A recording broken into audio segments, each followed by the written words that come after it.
Everybody has a story. It's worth listening to. I just think a lot of people don't realize that they have a story to share. So, but yeah, I think the cool thing about podcasts, and especially telling the story side of things, is it tells people like, hey, you're not alone, and you're not the only person. You're not crazy. Everybody goes through things, and so I think that's a cool part of the podcast. Everything's about relationships, and it's not for anything for me to get out of, but that's been my whole experience. Like I'm not leaving Owensboro because we didn't like Owensboro. We love the town. We love everything about it, and we've had some really good relationships. And I think that's another thing that Owensboro should show me is that, again, you make what you want to make your experience, but I think relationships has been a big part of that. Hey guys, welcome back to All Things Owensboro. And if you didn't know, this is the final episode. Today, instead of me interviewing somebody else, somebody's interviewing me. So let's do this one last time.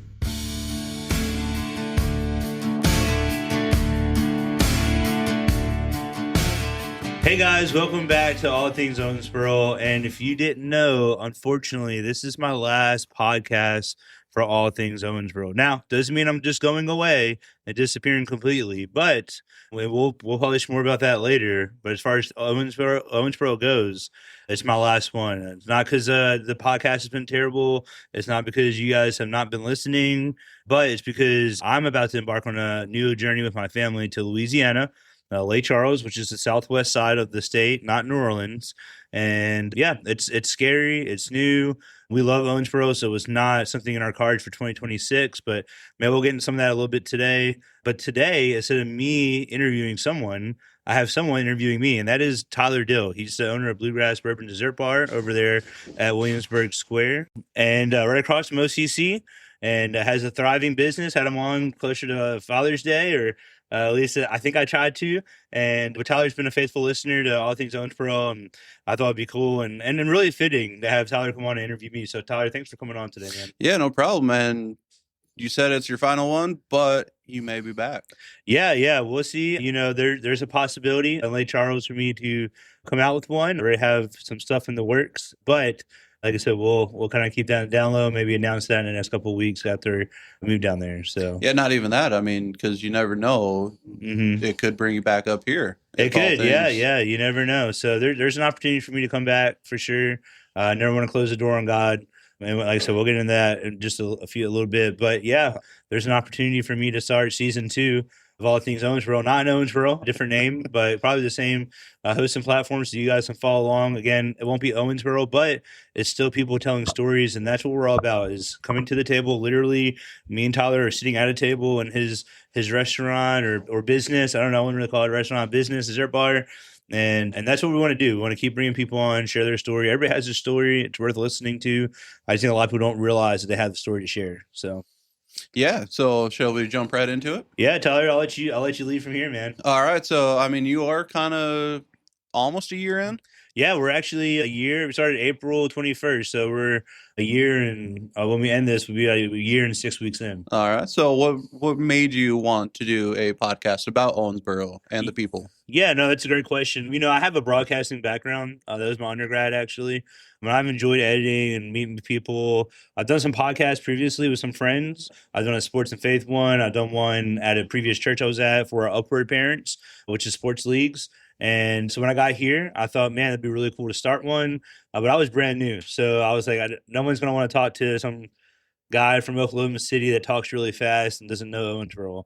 So I waited a few years and had some changes come up at work. And because of those changes, I asked if I can explore this idea that I've had for a while. Originally, I wanted to have, like the 3 main barbecue places come on and do, blindfolded people trying barbecue and seeing what's best compared to their presuppositions when they're not blindfolded. And of course, that stuff hasn't happened. But really, I think what was great and what really happened was that we were able to tell stories. And that was the main thing. Like for me, it was like, how do I get out and connect with people in the community as a pastor in a non-threatening way? Again, to build relationships with people who either are believers or aren't believers, and just creating friendships, but also having those conversations and learning from people. I learned a lot. I learned a lot from you, from Coach Drake, from so many people who have been on, Vicky and Jay Johnson and all those guys. There's tons of podcasts. We have like 61, I think, up to this point.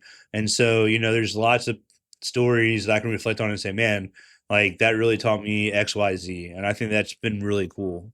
Yeah. So talking about you, because you said you've been on multiple podcasts before and done multiple before going on your own. Yeah.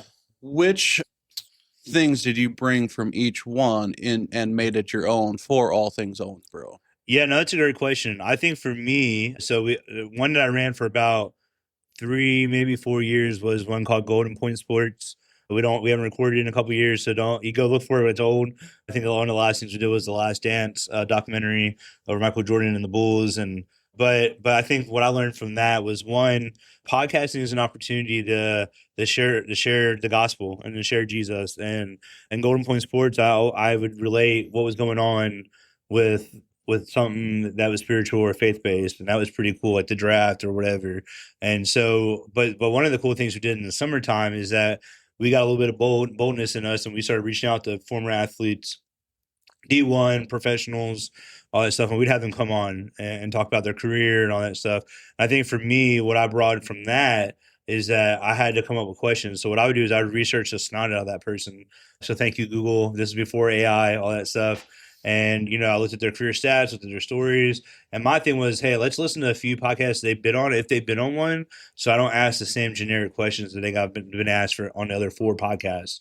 And so I think for me, like what I've tried to do, and maybe it has been the best at times, but what I try to do is I try to think of questions that maybe they haven't been asked before. But also I do a lot of research. So like, even when I, interviewed you, I looked up Tyler Dill. Hey, give me information on Tyler Dill and whatever I could pull. And okay, like, what could I pull and talk to Tyler Dill about? I didn't, I was just looking at your arm and saw that there's a jackrabbit. I'm like, oh, South Dakota State. And next thing you know, we're talking about, South Dakota State jackrabbit. So, I think for me, it's just trying to be observant, looking at places that maybe I'm not even thinking about, being able to pull questions from there. As far as Upward goes, like we did Overtime, it was really more of a parenting podcast. And what was really cool is just the guests I had on. Like one of my favorite ones is, why is diversity important in your kids' lives? And I had the Spanish pastor come on, which we were great friends at that point. And, it was really cool because he was saying, like, we've been in the Disney World, and my kid's favorite experience is when we went to a mission trip to Ecuador, And so it was just stuff like that where it's like, okay, like, for me, I think what was cool about those podcasts is allowed me to realize, okay, like, I can sit down and dictate the interview, or I can sit down and just talk and get to see some cool things that I wouldn't have thought about if I just stick to the script. Yeah, and going off on your own, you never know, is it going to work out? Are people going to listen? What made you come to the realization, hey, there's a lot of stories of people coming in, people leaving, and a lot of people not knowing what certain people are, because in a community kind of small, we kind of stick to our own. And so trying to bring in outsiders in, insiders out. What was your main focus, or was that your main focus, was to get the community to know, hey, just because someone's an outsider doesn't mean you can't connect on a personal level, or sports or food or whatnot? Yeah, no, that's a good question. I think for me, I think being an outsider probably helped that a little bit. Okay, I'm not born and raised in Owensboro, and but I will also say too, I've had people come on, I'm thinking, okay, they're born and raised in Owensboro, and they're not. We've had James Gage come on, Owensboro food critic, and I'm like, hey, tell me how you grew up in Owensboro, and he's like, well, actually, I grew up in San Jose, California, And so I've actually had quite a few people come on that are not Owensboro natives like I thought they were, and that's okay. But I think for me, I don't know. I guess in my mind, I didn't have an agenda. And what I mean by that is, like, I wasn't looking for, now at times, like, could we get Aaron Kaiser on? Yeah, let's get Aaron Kaiser on. That was a great episode, But at the same time, I'm just like, hey, I'm just looking for people to come on, and I'm looking for people to come on and just be willing to share a story, whether they're Owensboro or not. So, since you're a parent, and this podcast is your baby, knowing other people's that have been successful and you slowly starting out, Kind of like you at a park where your daughter pooped on the playground, that not did know what happen. to do. That was my oldest, yeah. And Was this podcast kind of a little scary of, hey, I have this poop on the playground. What do I do with it? I think there's been, that's funny. I'm assuming you reached out to Brittany. Yeah, my daughter, we were at a playground, just real quick. We were at a playground. She was about 2, and we had just had, no, she was 3. We had just had Ellie, our youngest. And so I was playing dad at park while my wife was working. And my oldest decided she just wanted to drop a turd in the middle of the playground in front of everybody. And I was super embarrassed. And all the dads were like, it's okay. It happened to me. And I was like, well, I'm glad I'm not the only one who has a kid just randomly pooping in public park. So that was crazy. So as far as the podcast, like, has the podcast ever felt like it's just pooping in the park in front of everybody? I think for me, I think one of the biggest surprises was, I thought early on, not really early on, I would even say maybe even halfway through, like, okay, like, I just need to get the bigger names on, right? And so the Julius Maddoxes, the Aaron Kaisers, the Ben Skiatis, the Olga McKissick, like, there's lots of others too. But my thought was I just got to get those on, and once I get those on, then the podcast is going to take off. When realistically, like, love those guys and some of the guys who have come on, but they're nowhere near the closest to being the highest downloaded podcast. And so I think for me, it just showed me, okay, like, just because they have a big name, they have a following, does not necessarily mean, and not that I do this for the numbers, but it doesn't necessarily mean I want to hit like 200 downloads and it's going to explode. And so I think for me, it showed me that just because these are bigger names in the community, which are great people, doesn't necessarily mean I want to be able to go off their curtails in a sense and just explode. And again, my goal was never just to be sitting here with 2, 3, 4, 5, 18,000 reviews. That wasn't my goal. It hasn't been my goal. But I just thought, man, if I can just get some of these bigger people on, one, I get to hear their story, and then two, who knows what could come out of that. And realistically, that's just a false assumption. And realistically, it comes down to the actual story and not just the personality. So out of all the people that you interviewed, what one story actually stands out? One story, man, it's a lot. I had 61 episodes, or I guess 62 or 63 by the time this one comes out. But man, Vicky Embry, she was our first for a while, and then Cody Rustberg took over as the #1 episode. I think I didn't know her story. She reached out to me at the very beginning and said, hey, this is my story. Didn't know if it'd be worth sharing or if that's something you do with your podcast. And I told her, a story is a story. Let's share it. I mean, I think that was probably the more emotional one for me, like the fact that she had to walk through going to work in Louisville, coming home to a husband who was murdered by a guy he was mentoring, having 2 young children that she adopted. And I used the pickle story a lot in my reflections, but honestly, that is just stuck with me. Like the fact that she went to Walmart a couple weeks after, didn't want to talk to anybody. I don't blame her. She's grieving, right? And so, and a lady drops a pickle jar in the aisle over, and she goes over there, the lady's crying, and she's like, are you okay? Or says something like that. And the lady said, well, you don't even know what I've gone through. And Vicky's like, actually, like, my husband was just murdered. I haven't been wanting to get out. But even before going over and addressing the lady, she had this fight with, like, in her head of, like, God's like, go talk to this lady. She's like, I'm not talking to this lady. I have my own stuff going on, And I think that's where God uses us the most. But just that rawness, I think, of just her story. And then to find out that the lady's husband died 2 weeks ago in a car accident, she's left with 2 youngins, like, that's rough. And the fact that they were able to connect.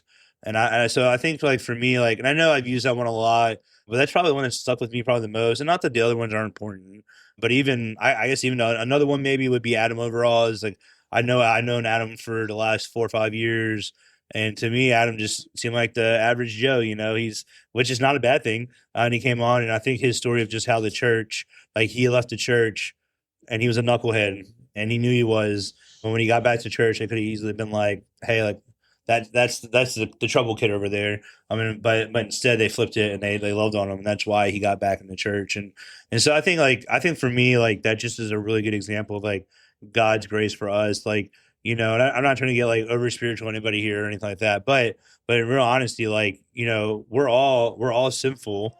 and we were separated from God, and God could easily be like, I don't want anything to do with you. I'm holy. I'm perfect. I can't be involved with somebody who's not perfect and not holy and is sinful. And yet he still sent his son to die for us so we could have a relationship with him. And I think that was a perfect example of them showing that to Adam of like, hey, like you're that knucklehead and we could tell you, hey, we don't want you in this church.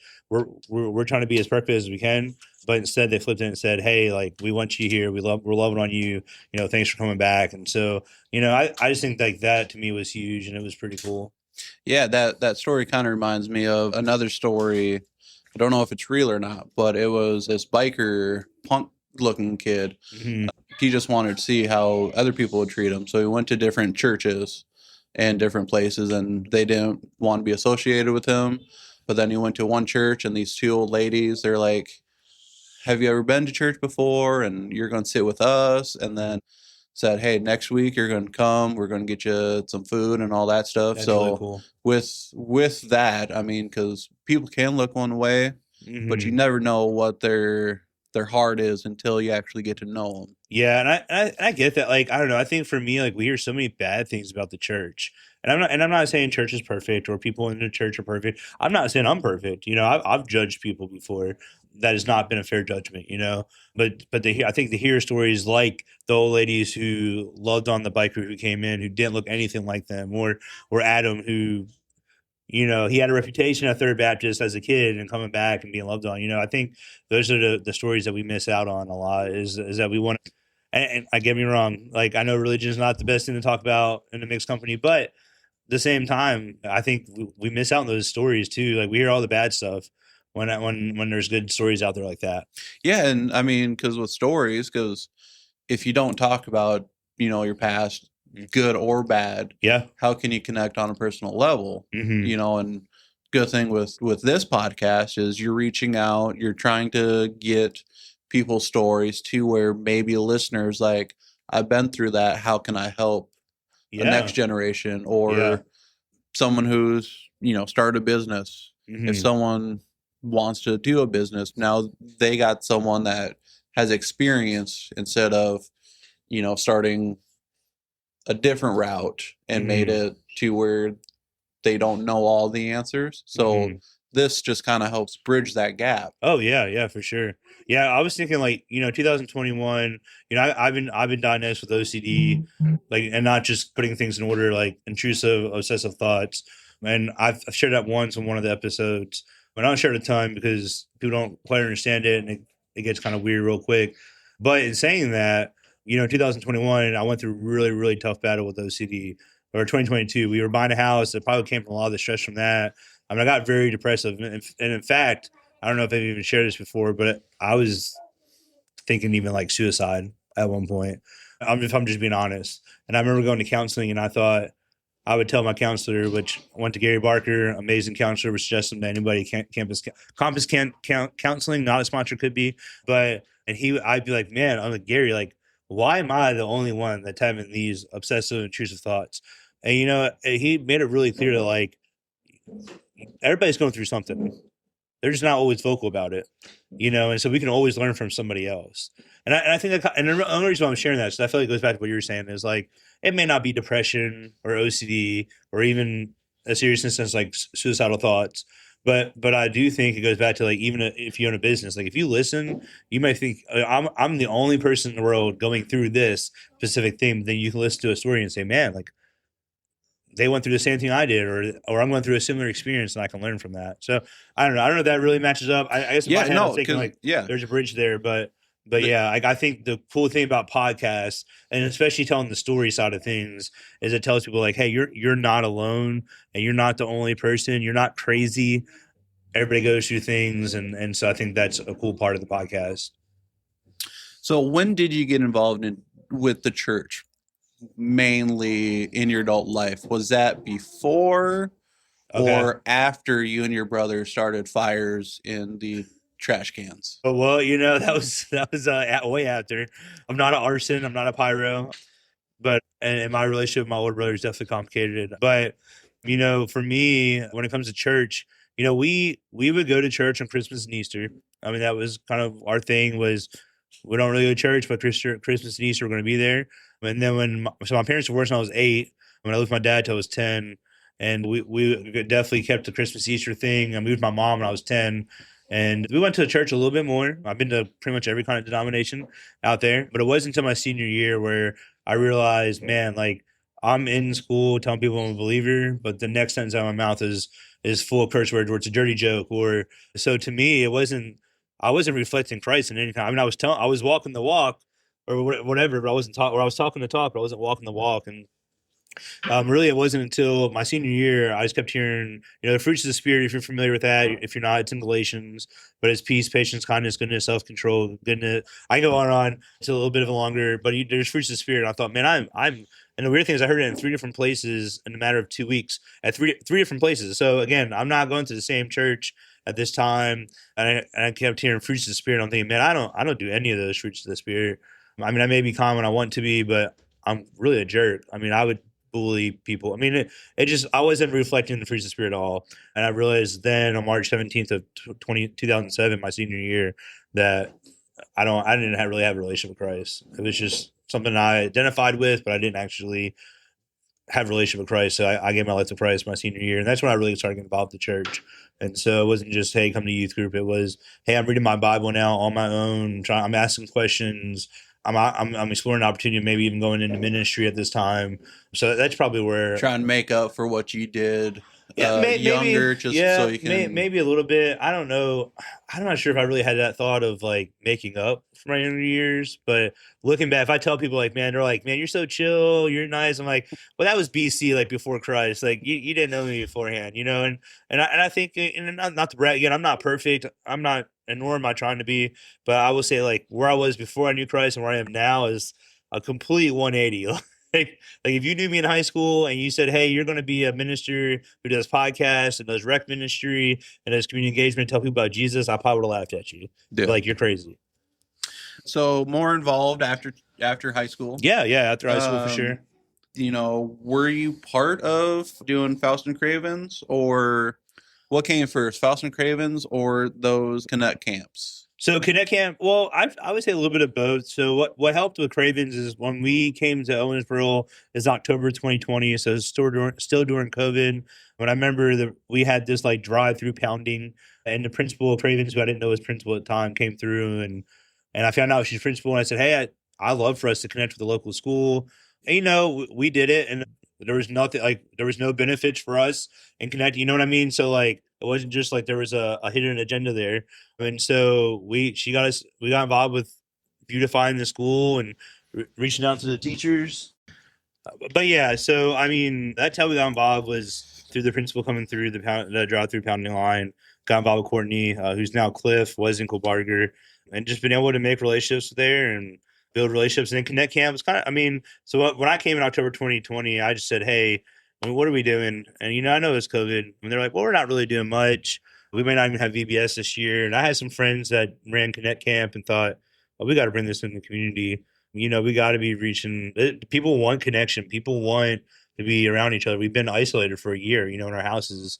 And so that's how Connect Camp came about. So Phallus and Cravens really came first, and then it was Connect Camps, and then Phallus was shortly. Like, we've always done food bags for them, but when I was able to start doing food bags for them at the beginning of 2024 and creating that relationship with Amanda Glenn, which episode I think 4 or 5, go back and listen to hers, is FRC at Phallus. But I think that's when it really started taking off with Phallus, and not because of me. It's just we made relationships, opened some doors, and we're able to serve them in different ways. Yeah, and because I know on your podcast, you always invite people to sit with you and your family. Yeah. I haven't had anybody take me up on that. No one took you up on that? No, I keep checking the fan mail for a text, and I've yet to see anything. Maybe I need to put my phone number out there, but then I may get other calls that I may don't want. Like my car, like maybe my car title or something, or some kind of spam would come up. But yeah, no one's taken me up on that, and that's okay. But I mean, it's a truthful thing. Like, I even tell my upward families, like, you want to come, or Connect Camp families, you want to come, like, even if you don't want to reach out to me, here's my wife's number. She would love to meet up with you, and we'll show you the church. We'll show you where to go. We'll sit with you at church. And so that wasn't just like something I threw out there. Like, that's a genuine invitation. Like, if people wanted to come to church, like if someone would have sent me a fan mail or text, I'm there on Sunday morning looking for them and sitting with them. I know in high school, I always, because I'm not a churchgoer, mm-hmm. I will if I have time and all that stuff. Yeah. But high school, I would always go whenever there was potluck. Okay. Because that's when you actually meet the people instead of just sitting and all that stuff. Potlucks at the church, or not so much. I mean, we had a reception for us last week for us going to Lake Charles. So yeah, I will say that I think potlucks are probably more of a rural church feel. Like I've been to some rural churches growing up, and you had the potluck. I mean, we have a picnic every year. And that's probably the closest we have to a potluck. We go to Reed's and pay for the children's area for people to come and play with their kids, and then people bring sides and desserts and salads. So that's probably the closest we have to potlucks. But I do miss going to the church where, like, it's the old smelly fellowship hall, and it's like the older ladies are bringing their banana pudding, and it's not just fake banana pudding. It's like real bananas in their pudding. Goodness, yeah. So it's a little different, I think. But I also think it changes on church size, church settings, all that stuff. And I know you talked about going on mission trips. Do you want to explain a little bit more on the Dominican Republic? Yeah, so I've been going to the DR for the last 3 years, the First Baptist Church Owensboro, and 3 years. I almost thinking 4, but it's 3. And I've never been international before I came here. And what happened is there's a guy. I probably should have got a podcast with him, but he was an assistant over at Kentucky Wesleyan for men's basketball. And in 2018, went to a men's conference with First Baptist and felt led to do missions. And somehow got connected with Go Ministries, which is based out of Louisville, but their technical, like, domestic office is in Louisville, but most of their stuff is in Dominican Republic. And yeah, that's been really cool. So he's down there now using sports and church plan to reach the Dominican for Christ. And Dominican culture is really cool. I actually really like it. They're crazy drivers. I don't like that, but the food's great. I've never had fresh food right off of a tree. I mean, like getting a mango off the tree and eating it right away, like, will blow your mind. I think we had pineapple for every meal. We had chicken and rice for every meal. But again, I think for me it was really cool because especially that first year, like I went down there and one of the first things we did was we went to their learning complex and we were teaching them English. But what I was trying to do was like, hey, like, I'm going to teach you English. I need you to teach me some, like, I know a little Spanish. Give me some Spanish. And so it was really cool because there's kids from the community who are there to play baseball. They're taking English classes, and it was just really neat, I think, just to connect with the kids. Even if they didn't quite understand me or I was saying something real funny, they were still really cool with me. We've painted gates, and so down there, petty theft is really high. And so a lot of them had those gated fences. And so we painted a lot of those gated fences. I think one of the cool things that really stuck with me is we went to Los Cocos, which is just a mountain village outside of Santiago. And there's a basketball court there that was in desperate need of cleaning up and repainting.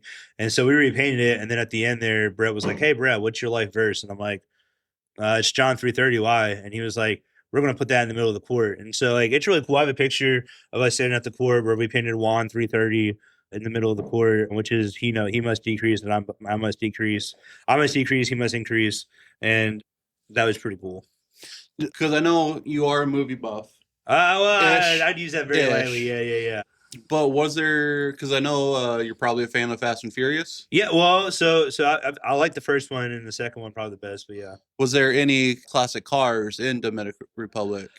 So actually in Fast and Furious, a lot of that comes from like Cuba, like a Havana area, if I'm not mistaken. And Dominican, I mean, there's cars you'll see that you won't see in the States. But as far as classic cars, I didn't really see any of those. You didn't really see any of those? I see like a Toyota like Hilux. And then I'm like, I've never heard of that. It's a cool looking truck. And they're like, oh, they don't sell those in the States. I got you. But there's a lot of scooters, a lot of mopeds. And that's probably the majority of the traffic there. All right, so no one stops at stop signs or red lights. It's great. It's island life, man. I'm just saying, it's island life. Everything's, kind of like a New Orleans, like, just let the good times roll type deal. So, because you are big into sports. Yeah, I love sports. Maybe not as deep as what you'd think you would be. Yeah, I'm sure there's somebody out there. Or it's probably a little bit more. Taylor would tell me that my sports takes are trash. So. But what would you say is the best sport for the community like you found in the church? Okay, so I just want to make sure I'm clear on the same page. Do you mean like in the DR or you mean like just in church in general? Just in general, like okay, which team would feel more like a community of church members in the locker room? Do you think baseball, soccer, that's football? For me, that's a hard question. And the reason why I say that is because, it's a good question. It's just hard. Is that I think you're reaching with different people with every sport. Like soccer, I may be pulling people in that are more diverse. Especially around here, you're going to have probably more refugees, more Hispanic culture in there, and that's just gonna be different than a baseball team that's full of white kids. I mean, I'm just being honest. Yeah. Basketball, we might have more African Americans that are playing. So I think, man, I don't think there's really one sport that makes sense because for another thing is like I want to go to Lake Charles, and one of the things I'm doing is thinking there's a lot of Muslims who come into our league because of oil. So Lake Charles is the second world's largest oil producer behind Russia. Didn't know that, but they are.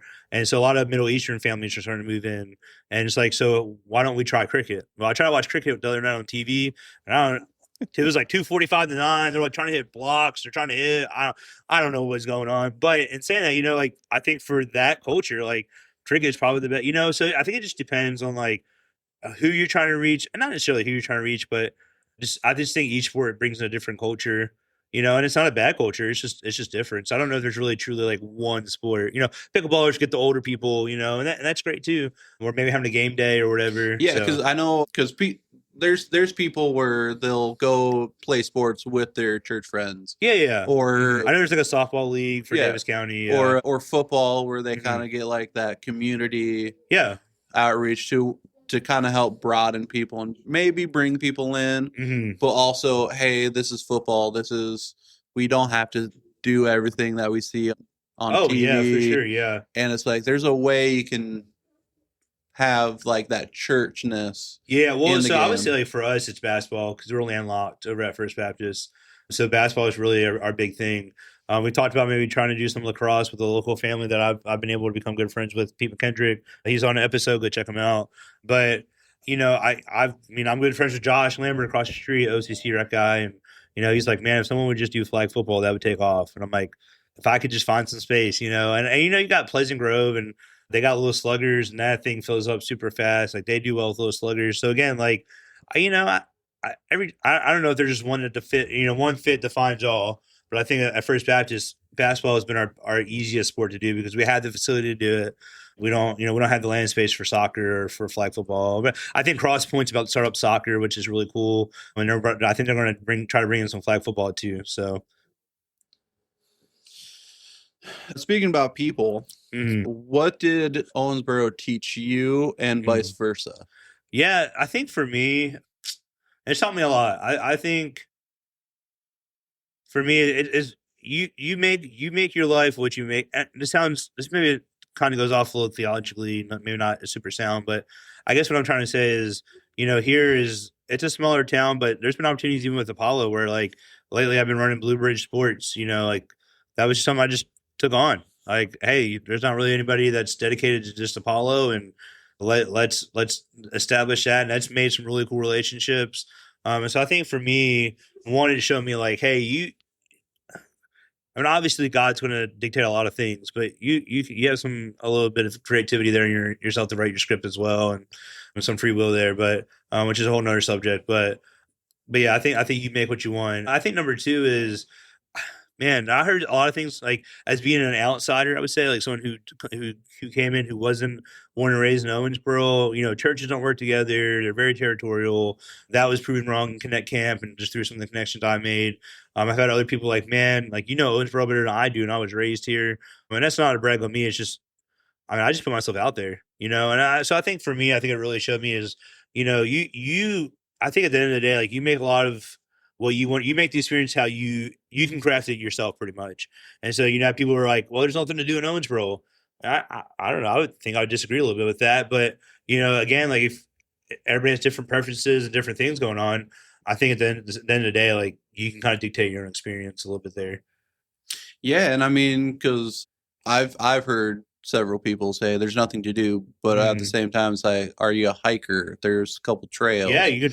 Do you like cliffs up in Hollisville? Do you like sports? There's pickleball's picking up. Yeah, pickleball is picking up, and I mean, you got a lot of high school. I mean, these high school programs are pretty good. Like, I'm not even just talking about Apollo. Like DC, the girls are second in state in softball. Owensboro Catholic's top 10 in baseball. Football. Owensboro just won state in football.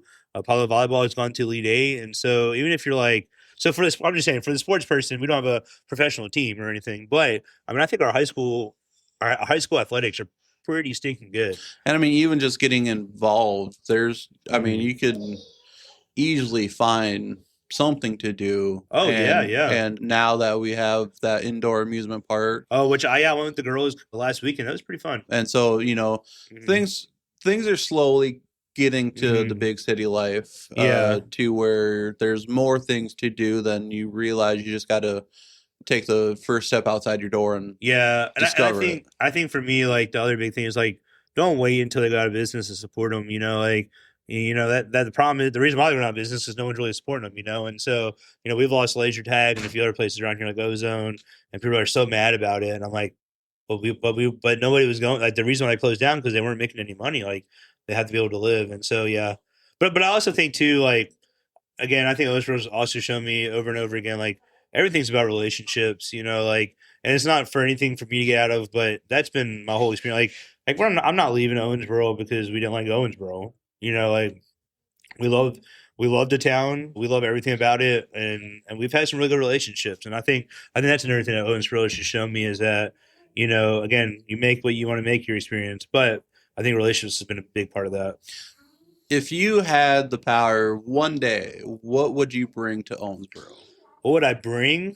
Man, like, if you could just snap your finger, and what you think would, I don't know. Like, so I don't know. Like, for me, it's like, it'd be really cool if we had like a laser river that went around the entire town and at like next to the Greenway. I mean, that's kind of weird. I don't know.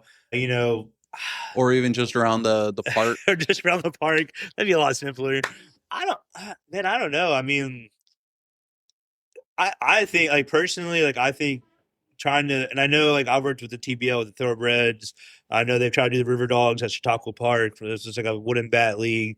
But I think, like, for me, I think it'd be cool. Like, if I could bring something, it'd probably be like either a semi-pro or pro sports team. Okay. And one that, like, would be followed and, like, actually invested in, and not just, hey, we're taking over Chautauqua Park and, nothing on the River Dogs, but, like, I went to one game and I wasn't feeling it. And then Thoroughbreds, like, I mean, Chris tried. I mean, I'm not just being biased here, but the owner of the organization tried.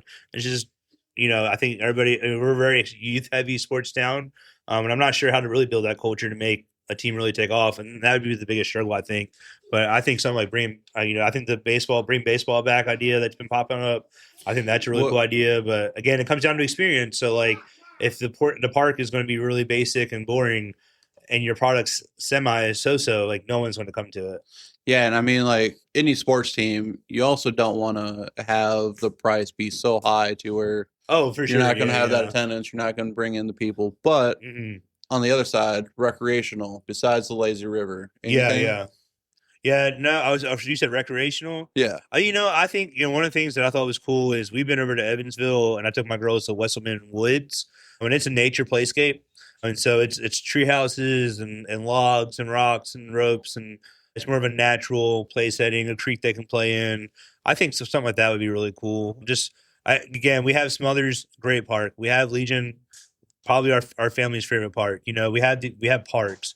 But as far as recreational, I don't know. Maybe I'm just being a dad there, but some kind of nature playscape would be really cool. Like Outwoods, Saloon like Town type, fun. Maybe at Smothers, like, maybe it would have been cool to put like a river that. Hear me out. A smaller river replica that ran through the park, for the kids to play in or something like that leads down to the splash pad or something, because you're right next to Ohio River. I mean, so it's just something like that where it's like, hey, how can we make this?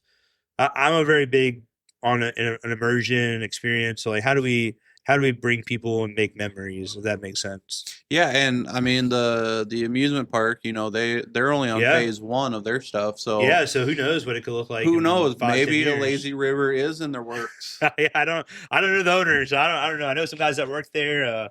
We got to go last weekend. The go-karts were fun. They're electric, but they were fun, and the dark ride was pretty cool too. So, well, so what? Because you've been to Disney World, you've been to Holiday World. You've gone to these a lot of amusement parks. Yeah. Which one stood out the most to be, I have to keep going back? Man, I hate to be biased here. I'm going to say local. It's going to be Holiday World. The Voyage is hands down my favorite coaster. I love coasters. I will literally go to places just to ride coasters. We've been to Kings Island. When I've gone to like San Antonio, we've gone to try to ride some of the coasters there. And so I think for me, like the Voyage is just, it's unbelievable. I get it. People might not like High Road because it's middle of nowhere or there's not enough metal coasters or steel coasters. And Thunderbird's great. I love Thunderbird, but after riding the Voyage about 10 times, Thunderbird's a little boring. I think, at least. I think it's just too smooth. But yeah, I think High Road does great. And I would say I've gone to other parks like Kings Island and Cincinnati. And, you know, when you have free drinks and free sunscreen and free parking and the park looks clean, it's nice. And then you go to another park where it's not like that. I think that shows you like how valuable and how much I think we probably take advantage of because we just don't realize it. We haven't been to many different parks. But Howdy Road, one of the cleanest and best parks, I think. And even ride ops, like I don't have to really worry too much about the rides being down. I think we went one day where everything but the Thunderbird was down, and they gave us ticket. Or I think we were piece of season pass holders at that point. But you know, they're giving tickets out. Hey, come down. And it wasn't even a weather problem. It was just a mechanical issue. Hey, come back. We're gonna give you a ticket for another day.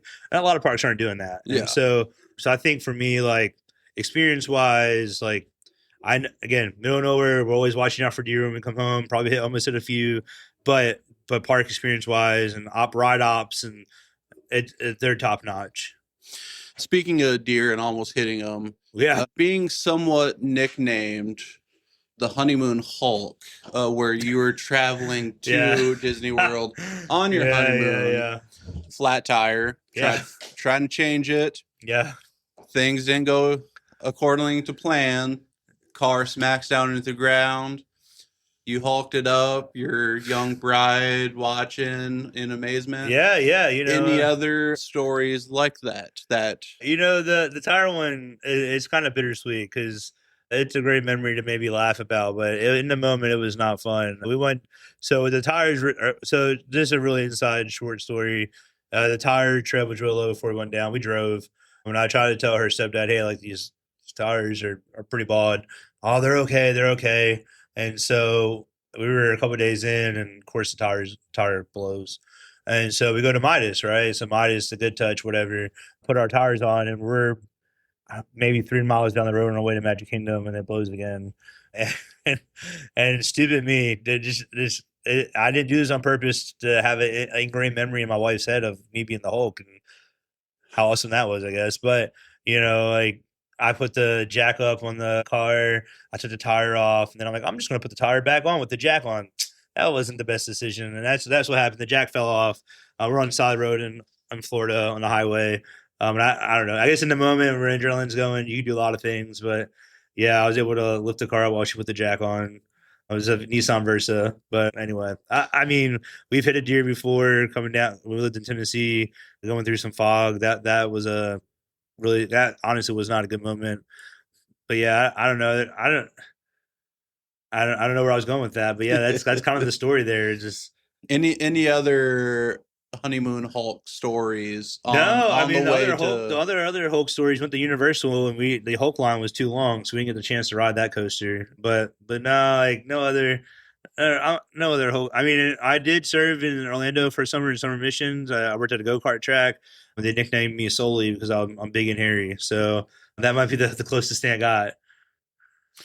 And being married for almost 13 years on June 8th. So being married and then your wife getting her master's degree, mm-hmm. How did that make you feel that she finally accomplished what she really wanted to do? So just a little backstory there is she always wanted to be a teacher. She was talked out of it. Wound up doing psychology and business and undergrad, which I'm not really sure what you do with those 2 degrees, and she didn't know what to do either.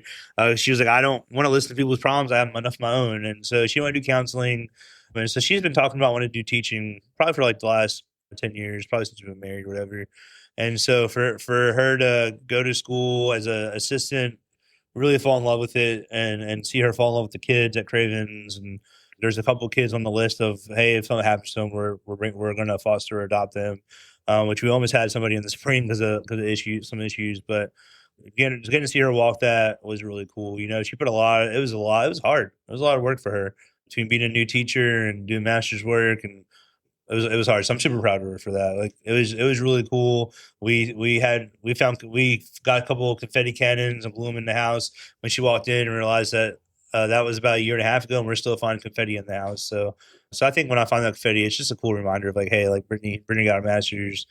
She's done some big girl stuff, and she's super talented. She'll hate me saying this, but like I think she's going to do great in leadership someday, in a sense of not just in the classroom, but maybe in an administrative role. She cares about her kids, cares about her coworkers a lot, and she does great what she does. So, all right, let's come back to Owensboro. Okay, yeah. What do you say makes Owensboro Owensboro? Man, so I would say one, like the first thing that comes to my mind is that it's a big small town. So like it has all of this stuff that you need. You can run the Target at 8 o'clock at night, but it's still you can run a Target at 8 o'clock at night. There's not a lot of traffic out. So I would say it's definitely like a big small town. But I think for me, it's definitely the people. And it's not. I try not to make that like a cop out answer, But I really think like for me, it's just been really cool hearing stories where, I've been able to be. And really, it's an opportunity that fell in my lap. It's been really cool, and I've appreciated every moment of it. I've been able to be a character coach for Apollo football for the last 5 seasons, and so even just getting to meet those kids and hearing their stories, and coaches and hearing their stories, I think for me, Owensboro, one is a big small town, but just a town that supports and loves each other. And I know there's differences, and there may be some, hey, he was born here, whatever the case may be, maybe some favoritism at time, but I think for the most part, like. The people is what make Owensboro a great place to raise a family and really have friends. So having all that makes Owensboro a little bit more than all the other communities that you've been into. I would say so. I mean, like New Orleans, and kind of made it called home. Yeah, New Orleans is probably we loved Oklahoma City and Van. My former boss listened to this. Love you, Van. But I love the friends that we had in Oklahoma City. But I would probably say, yeah, this has probably been the one that's felt most like home. So. Right. What would you say is misunderstood about this town? Besides, some people may say it's too small. Some people say it's big, and and all that stuff. And people saying that there's not a lot of stuff to do, but as we proved, there's quite a bit of stuff to do. Yeah, there's quite a bit of stuff to do. I think the most misunderstood thing, man. So I'll say this: when I was called by the church and said, "Hey, we're interested in getting a resume from you," I didn't know where Owensboro was. They were like, "Hey, we're in Owensboro, Kentucky," and I'm like, "Where's that?" They're like, "Oh, we're like an hour from Evansville," and I was like, "I don't know what Evansville is." Yeah, and they're like, "We're like, you know where Bowling Green is?" I'm like, "Yeah, I know where Bowling Green is." They're like, "We're like an hour northwest of Bowling Green." I'm like, "Okay." And so I think misunderstood is people just don't know much about Owensboro and like the richness that it has. And I don't think it's on anyone particular. I just think like unless you're like here regionally or locally, you don't understand the true like richness, like town camaraderie, like just the history, just the relationships. You don't realize that till you're here. And I don't know if that puts Owensboro as like we don't know anything about Owensboro, so it must be like a podunk small town in Kentucky that it's just another small town in USA when realistically it's not. Yeah. So I think that's probably the most misunderstood. What will you miss the most about this town besides Barbecue Fest, Romp? Yeah, it's Friday you, Tyler. No, I'll miss hanging out with you and come over here and talking with you. For me, like it comes down to relationships. Like I'm gonna miss being at Apollo on the football field during the season, talking to those guys. I'm gonna miss I had a chance to be the public announcer for the baseball team this year. Like that was a lot of fun. I'm gonna probably miss that. I'll miss the friendships I have. Like all the guys who have worked for me over the years, like have really good relationships with them, and now they're having families of their own and getting big boy jobs. And so I think like for me, like social media is great because you can keep up with people. I may not verbally reach out and talk to people as much, but it'll be on my newsfeed. I kind of I try to keep up with people. So I think for me, it's going to be more of and I hate to keep saying this, but just the relationships. Obviously you don't know Lake Charles, you got to start over. You're in a new town. You don't know. I know 2 people. I know 4 people down there, and I only knew 2 before I went down there, and I didn't know they were down there until I went down there. But yeah, I think for me, it's like I'm gonna miss the people of Owensboro. And the relationships. Like again, Apollo, Faust, Cravens. The gym. I've developed a lot of friendships in the gym, just from our regulars. And so I think that's probably the thing I'll miss the most. Who or what profession do you wish was on your podcast that you didn't get a chance to get to? Oh, that's a good question. I have a friend named Jeremy Shiflett. He's the fish guy. He works for the wildlife biology department, does like the 9 counties or whatever, or maybe even more than that, does a bunch of lakes. I mean, there's a lot of cool things that I just didn't know happened in the fish world. I kind of wish I was able to get him on, which, Jeremy, if you're listening to this, nothing against you. I just thought that'd be a cool one to talk about. There's lots of names I put out there, like, music studios. I would have liked to maybe sit down in the end and how that come about, dancing, and living out your dream and seeing others live out their dream of kind of what you had growing up. Yeah, I don't know. I mean, maybe not to get political or anything, but maybe like a city commissioner, a city planner, and be like, hey, like I know that you're title, but what do you do? Like I hate to say that, but like, what do you do? Like, what are some of the daily things that you go through that people don't realize you do, and all we know is that it's your name and your title, and so Yeah. I think maybe something like that. I don't know. It may be a school administrator. I think sometimes I really wanted my friend Brock to come on because his wife now is the principal. She was the assistant. Now the principal at Meadowlands, Kendall Quinton.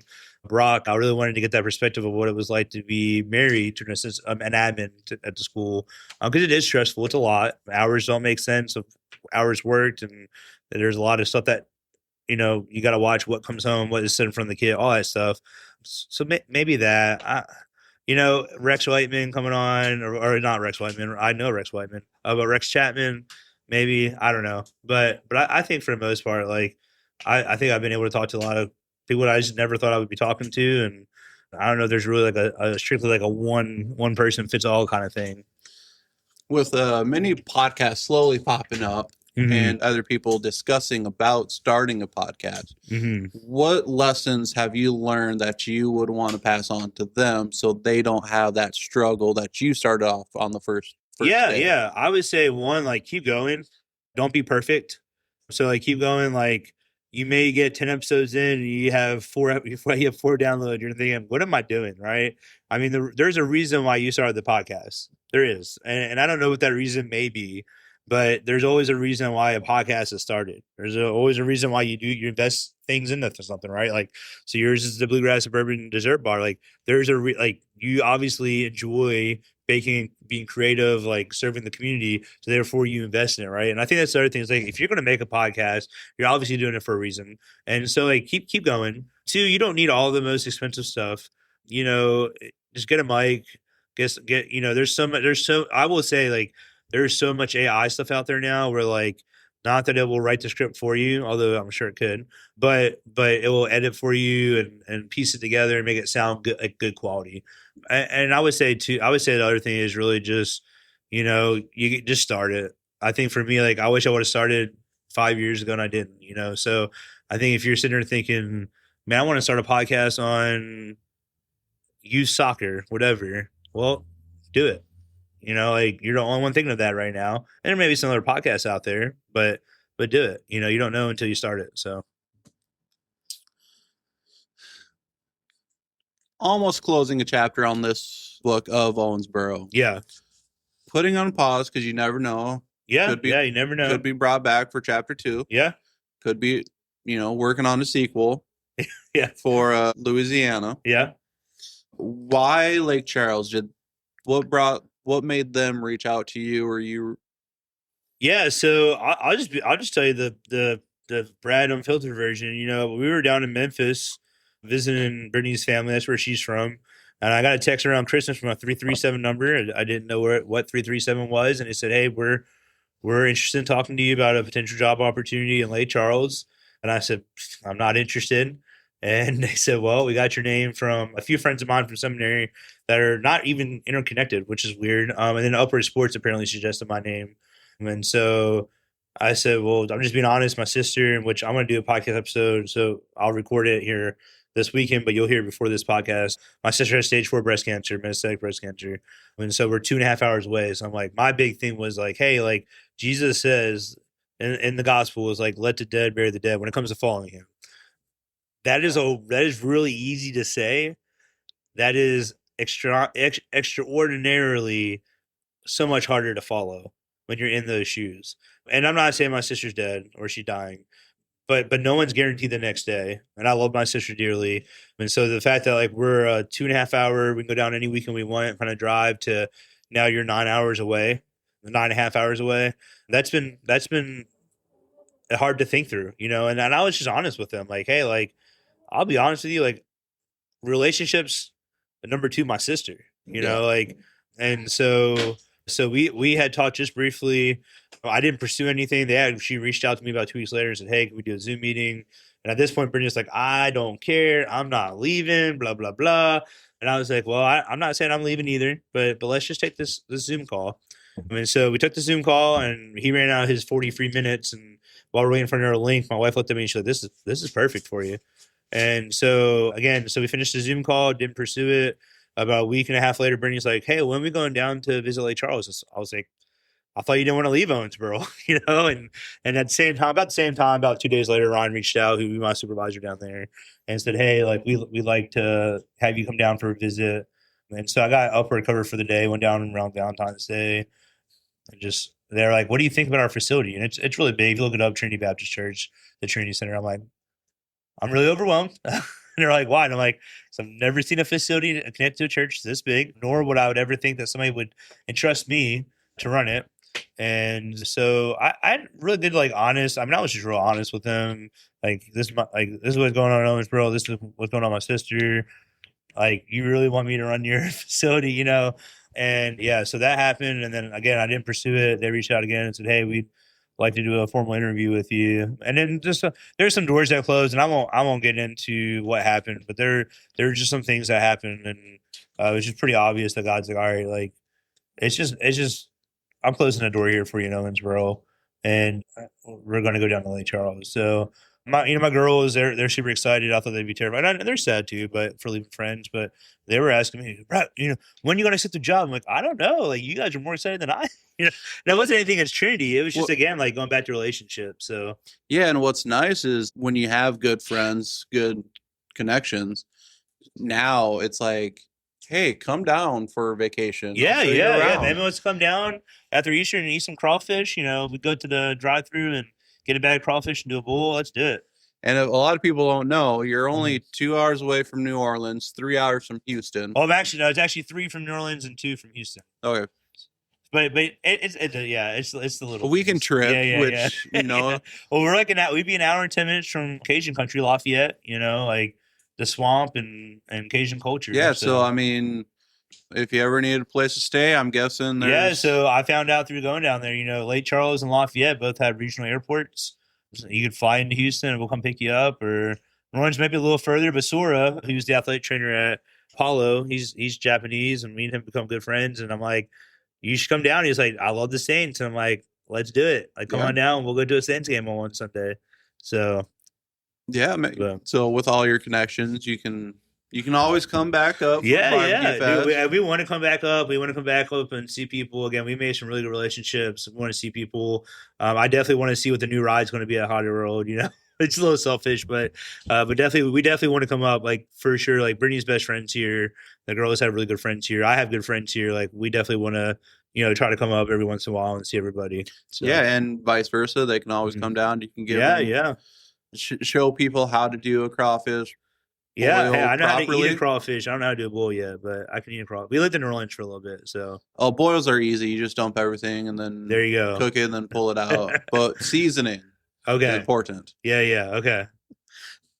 So what scares you the most of this transition besides maybe a gator walking through your backyard? Yeah, so actually we'll be 3 houses down from a bayou, so that's actually pretty realistic. I told our little Chiweenie that she may be a sausage for the alligators if she's not careful, but the girls think it's funny. But I think what scares me the most, you know, and I'll be honest with you, like this, I was honest with the church, with Trinity in general. I'm like, the fact that you would even trust me with this, like, and I'm not saying I'm not trying to have false humility or anything, like, but the fact that you would trust me with 18 staff and like the size of your facility and your leagues that run 400 to 500 kids, you know, to me it was just mind blowing. And I think that's still a little scary. Like, I have some cool ideas that I've been thinking through, but I think, like, do I go there and within a month they're like, this is not the guy we thought we hired, you know. Yeah. And these are just, and I'm just being honest, these are Brad fears, you know. Is it you know, whatever the case may be. And then I'm not saying it won't work out. I'm excited. Like I said, I love the direction they're going as a church, but they're just the fears I naturally been put in my head of, you know, do I go down there and screw up, or, and when I say screw up, like just don't do what they envision me doing, or whatever the case may be. So I think that's probably the biggest fear I have. Do you think you'd be as scared as your parents when you were a little kid, where you ran away from the amusement park with your grandpa going to the bathroom? Do you think you'd be as scared if your daughters ran down and wanted to play in the bayou with the gators and all that stuff? Yeah. Like, is that one thing that you also are scared of? You know, I'm not saying those things can't happen. I would say Brittany would be more guarded on that kind of stuff. You know, for me, I'm like, let's go to the bayou and play around and see if we can get her to come to the surface. So yeah, so we'll see how it goes. But I mean, like when we were down there to spring break, we went through like this little like drive-through loop through a swamp that is good for gator sightings, and it was at dusk. And I got out at one point to try to get on top of the car, and Evie, my oldest, is like, "Daddy, get in the car. You're gonna get eaten by a gator." I'm like, "You're fine. There's nothing out here." You know, so I'm probably a little bit more on the riskier side on those kind of things. But yeah, I don't know who you reached out to, but I did get lost at Thorny Park in Allentown, Pennsylvania when I was, I don't know, probably 3 or 4. And you just had to go to the bathroom. Yeah, I had to go to the bathroom, and it sounds like something you'd probably learned from my mom if you reached out to her, maybe. But yeah, I got lost, and they found me, luckily. But so what's going to excite you for being down there besides having probably one of the freshest seafood sources? Yeah, so yeah, the around? seafood's going to be amazing. I mean, obviously, I love food. You can look at me and tell me I see that I can love food. So I'm looking forward to that, obviously. But I think for me, like, it's just the opportunity that the church sees the rec center as the front door. And what I mean by that is they see all these people coming onto the church property. They want to be intentional and reach them. I think that's exciting. I think the other thing too is like I have an opportunity to launch their podcast network. They're interested in launching one, and that's one of the other roles I have while I'm down there. And so, you know, I think that'd be cool to allow me to be creative and stuff like that. So I think that's probably what excites me the most is, you know, obviously there's boundaries, there's restrictions and all, but like to me right now, it feels like the sky is kind of the limit. And I think for someone who's a dreamer like me, that makes it pretty exciting. I know, because I've only been to Louisiana a few times. What's one restaurant that you're really excited to try down there? Oh man, well, I haven't been to Lake Charles a whole lot, only twice in my life. That's been the last 6 months. Is it going to be like you're excited for the freshest seafood whenever you want? I think it's the fact that like we're going to be able to eat crawfish again, and it's fresh. It's not something they got frozen at Sam's or they ordered in, which I know those things technically can be still considered fresh. Go to Ben Scatters' episode; he talks about that. But to me, like crawfish season, crawfish bowls. Like, so I don't know about a restaurant, but I mean getting crawfish etouffee, which is really weird to say this out loud, but it's crawfish and like their brains mixed together. It sounds disgusting. It's actually really good. But anyway, so I would say crawfish. I mean, there's a lot of East Texas built into it because you're so close to Texas, about 20 minutes. And so like we'll have like legit brisket, some other stuff that I'll probably be excited about. You know, Gator. get my hands on. There's gator. Gator's good. I mean, it's a little greasy for the most part, but tastes like chicken. It really does. I know people say that a lot, but Gator's good. So also all that. Yeah. If there was a pizza place, okay, with an arcade, are you running to the pinball machine and leaving your family out front? Maybe, I don't know. I mean, you know, I said it earlier in the podcast. Like, I like experiences. I don't know if I leave them, but yeah, I definitely would check it out. It'd be fun. So, what type of stories are you hoping to be down there that you'll discover, and some stories that you might want to slowly approach it? Yeah, so, you know, I mean, like I said before, everybody has a story. I mean, I think you're going to find similar stories maybe up here that you would in Lake Charles. And I get it, culture's different, environment's different.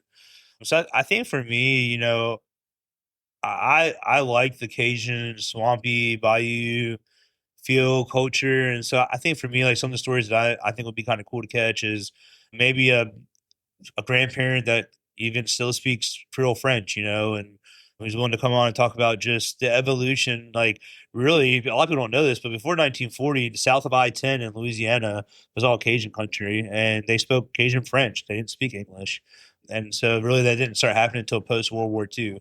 And so, I think for me, like, just leaning into those stories, like, I think if you're not from there, you think of, maybe Princess and the Frog from Disney, or maybe whatever swamp thing that you can think of.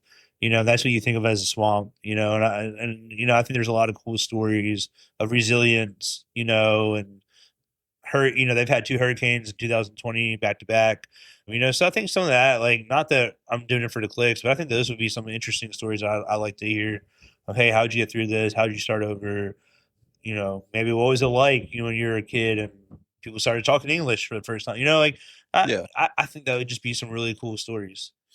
Would you ever talk to someone who does voodoo and get the misconceptions out of the way of what people think voodoo actually is? Yeah, as long as they don't start poking a doll that looks like me when I'm talking to them. Again, I think what is really cool, and I think we miss this a lot in our culture today, is that, like, we just need like, it's so nice to, like, sit down and just talk to somebody and see where they're coming from. See, so yeah, like, if there was somebody who did voodoo and they're like, hey, we want to talk about voodoo, I will say that I'm not going to solicit to what they believe in. I'm not going to put an ad out there like, hey, go to the Voodoo Healing Center down the street. I'm just being honest. But if they want to sit down and have a conversation, like, yeah, like, what led you to being a voodoo priest? I like to learn. Like, I like to read books. I like to listen to podcasts. I like to talk to people. And so for me, like, it comes down to, like, it gives me an opportunity to learn a little bit more that I didn't know before. If someone did want to make moonshine, would you try it? There's a thing, I'll just be honest. 1 Corinthians 9:23 says, become all things to all people, so you may win some to Christ. One of my favorite verses that I try to live by. I think a lot of it just comes down to, especially if the church is sponsoring it. Not that, and hear me out, like, I don't drink moonshine, but, it's like one of those things where it's like you kind of battling of, like, you want to be respectful. You want to be respectful and all that stuff, but it's just like, where's the line that I draw as someone who's connected to the church? And everybody has different, like, for example, I'll just throw this out here. Like, Brittany's dad is an alcoholic, and she'll tell you that. And so for us, we stay away from alcohol. That's just because we've seen negative effects of it. So I think would just be nervous of, like, what if somebody's listening to it, and I don't know. I've never drank, so I don't know what my tolerance would or could be, nor am I promoting it right now. Just put it out there. But no, it's just like, if someone like, came, and like, someone hey, came and, like, yeah, like, give it a try. Like, I wouldn't want to become a stumbling block either. In the sense of, like, what is, it sounds terrible, but, like, what if somebody else drinks it and, the next thing you know, they get addicted to it, and not that I would ever know that, but I just don't want to be that person who puts those people in those situations. Yeah. I've seen good and evil. Like, I have a friend, me and my friend do a lot of AI stuff, and we were talking about how, a lot of things comes down to the hands of the beholder, right? So, like, things are meant for good or for not for necessarily evil, but it's up to the people who do what they want to do with it, who could make it become for evil or bad. So. Yeah, but so you just politely decline, say, I think I would, yeah, and nothing on them, but I think I would. Just, again, I don't drink, and like I said, I've seen negative stuff, but I just don't want to compromise my relationship or anything like that with the church or with people around me, if that makes sense. Yeah. So. Yeah, don't want to. Because there's a quote: "If you bend for one thing, you'll bend for all." Yeah, and I know there's missionaries that will go over to Europe and they drink beer like they drink sweet tea here in the South, right? And so, and it's rude if you decline it, So it's just like, it's just one of those things where, like, I think it's just hard. I think I think a lot of times we as people just want to have these easy answers. And I don't know. Maybe I'm just wrong, but I've learned there's just not sometimes. Like, there's never a right answer. Yeah. Never wrong. Like, you're going to offend somebody or you're going to do something wrong. Or you might do something right. So yeah. So I think a lot of it just depends on, like, the circumstance and from different perspectives as well. So. Yeah. And like we said, closing chapter on All Things Owensboro. Yeah. Could return, could not. You never know. Mm-hmm. What do you hope people will remember about All Things Owensboro? Yeah, so I think for me, I really do hope, like, one of my favorite things I get to do is this podcast, and I love editing it, and I love trying to get it out there, and I do spend a lot of time on transcribing episodes and trying to pull some one-liners out for the intros, and there's a lot of work that goes into it. But I just hope that they listen to it and just think, man, like Brad really was just listening and talking to people. Like there was no agenda there. Like I tell people, guests all the time, like I'm not going to pull something out in left field. I'm not trying to become controversial. Like I'm really just trying to have a conversation with you. And if there's any questions you don't want to answer, we don't have to answer them. If there's questions I didn't ask that you would like to answer, let's do it. So I would hope they listen to this and think it's been fun listening to it, and who knows, like even on the spiritual side of things, like I love to hear. It'd be really cool to hear somebody who maybe listens to a podcast of someone who doesn't go to church and listens to a podcast that has the gospel clearly presented in it, and maybe has a different outlook on church or even Kingdom of Christ. That'd be really cool. And if someone younger in church said, "Hey, Brad, I would like to pick up the mic and continue All Things Owensboro," do it, man. Like I'd be there to help. Like I'd give you all this stuff, and I'd love to see this. Like if this still went on, even if this was somebody else, do it. Like I think it goes back to like the whole point of this podcast is to share stories. And so if somebody came to me and said, "Hey, let's continue All Things Owensboro. What do you need from me?" I mean, seriously, what do you need from me? Like, is it editing experience? Is it what do you? I mean, I'll literally edit on a GarageBand. Like I sit down with you and talk to you through it and let you just take full control of it, man. So yeah, all right. So let's get. Can we spill little details? Sure, we can. On the next, or is it still you can, premature on? We can maybe go in. I don't know. I mean, we can talk about what's in the works if you want. Yeah, let's talk about. Yeah. So one of the cool things is when I went down to Lake Charles, Trinity Baptist was saying, "Hey, like we love what you're doing with All Things Owensboro. We want to get out in the community in a non-churchy kind of way, and we love that you're meeting with people where they're at, and hearing their stories." And so it'll this in the same kind of sense will continue. I don't know if it will be a month break. It will be 6 months. I don't know that yet. I don't know timeline yet. We have been talking on Facebook, me and you, and I've sent you the trailer for Whispers on the Bayou, which I'm actually really proud of. I thought it came out really well. I've actually shown it off to a lot of people.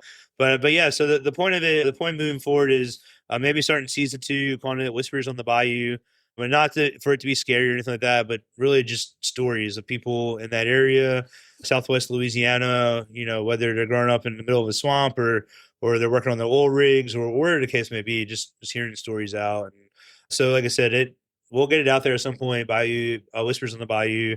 That's right now their prototype name. Probably going to stick with it. We'll see. It may change.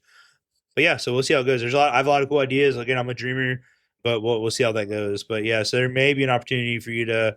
It may not be Owensboro people, but it'll be a story, and hopefully you'll still continue to come on. I know looking at stats, we got people. We have a following in Singapore, which I don't know how that happened, but if you're listening to Singapore, thanks for listening to us. We love you guys out there.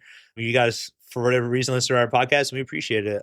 So I think there's opportunities for maybe growth in a sense of we get more than just localized people on, but for the most part, I think right now you start off by, okay, like what are some ways we can connect it to the community?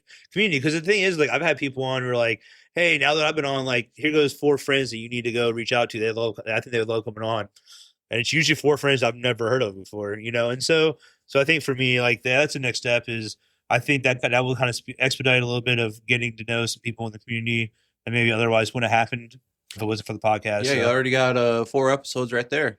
Yeah, there you go. Yeah, Yeah. So we'll see how it goes, but yeah, hopefully I'm excited. I think that could work out. Again, this is not for me to create Brad Winter's Kingdom or anything like that. Realistically, like it's been fun hearing people's stories and listening to them, and being able to continue that in a different setting, I think would be really cool. Brand new Whispers. Yeah. Of the Bayou. Okay.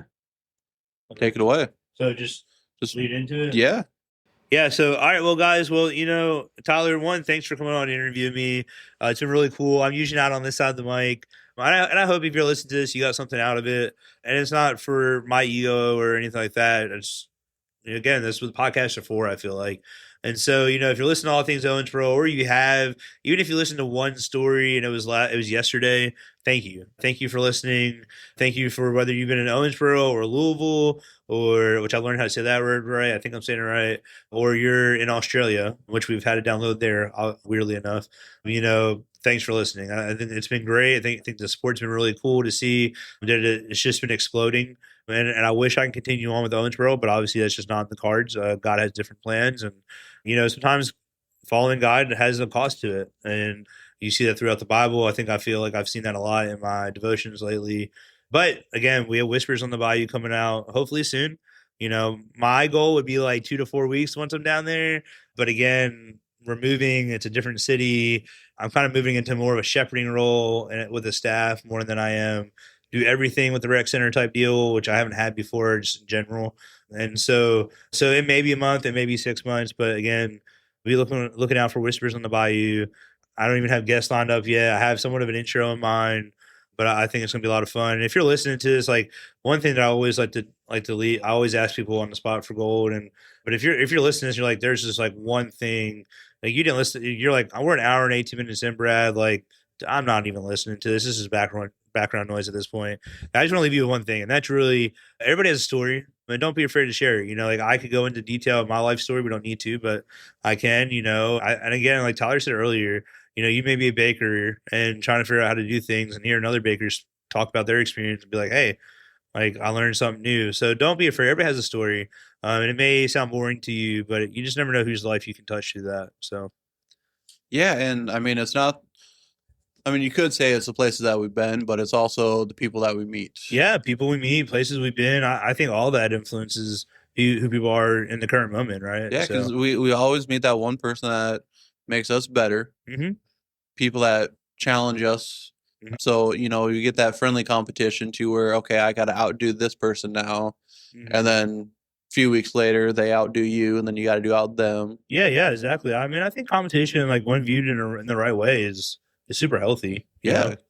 So, but yeah, so like I said, I think like places you've been, places you've worked, the people that you've met, your family growing up, but that all ties into your story and who you are right now. Yeah. And I think nobody has the same story. They don't. Even my brothers and sisters who I grew up with don't have the same story as me, right? And so even though we grew up in the same household, so I just say like everybody has a story, and I would encourage more people to share their story, whether it be on a podcast or in written form or whatever the case may be. So yeah. So well, thanks, Tyler. I appreciate it, man. Yeah, no problem. And you've always been a good friend, and yeah. I've enjoyed eating a lot of your desserts. You help me, I help you, and yeah. It's really been an honor, somewhat interviewing you. Yeah. Well, thank you, Tyler. I appreciate it. So, all right, guys. Well, thanks again for listening to All Things Owensboro. Please like, subscribe, review. I know it's about to maybe change and look a lot different, but those are the things that help continue to get the word out. And again, it's not about me. It's about getting those stories out there.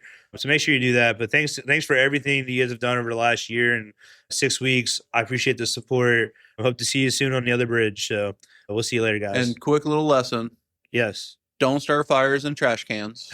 Yeah. Don't run away at an amusement park without telling someone that you're going to the bathroom. That's not a very good idea.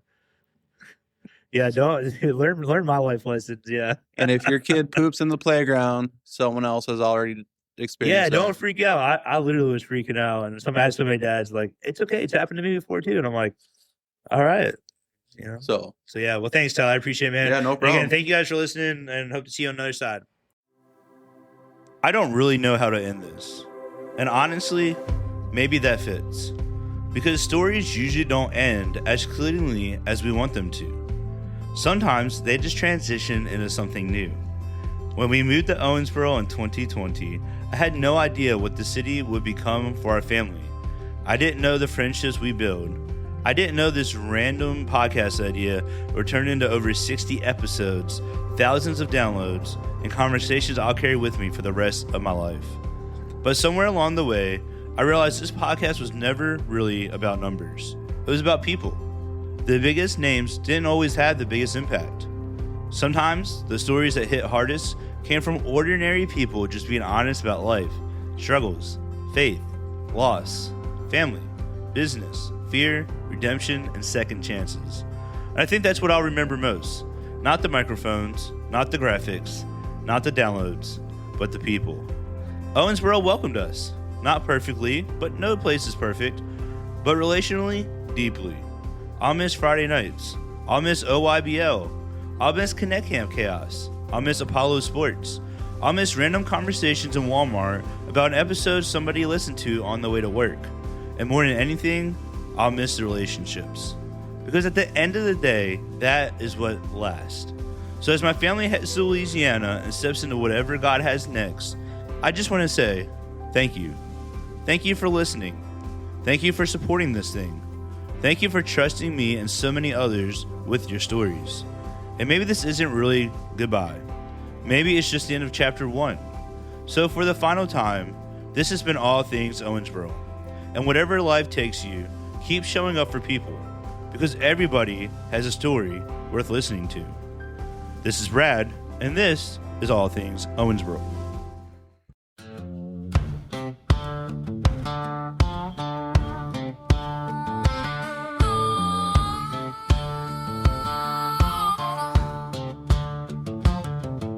Cypress knees rise where the shadows crawl. Moss hangs low like a ghostly shawl. The moon's a lantern, soft and pale, guiding my steps down a whiskey trail. Out in the backwoods where secrets grow, the bayous, whispers on the wild ones know. With an alligator grin and a copper still bright, we're chasing dreams in the bayou firelight.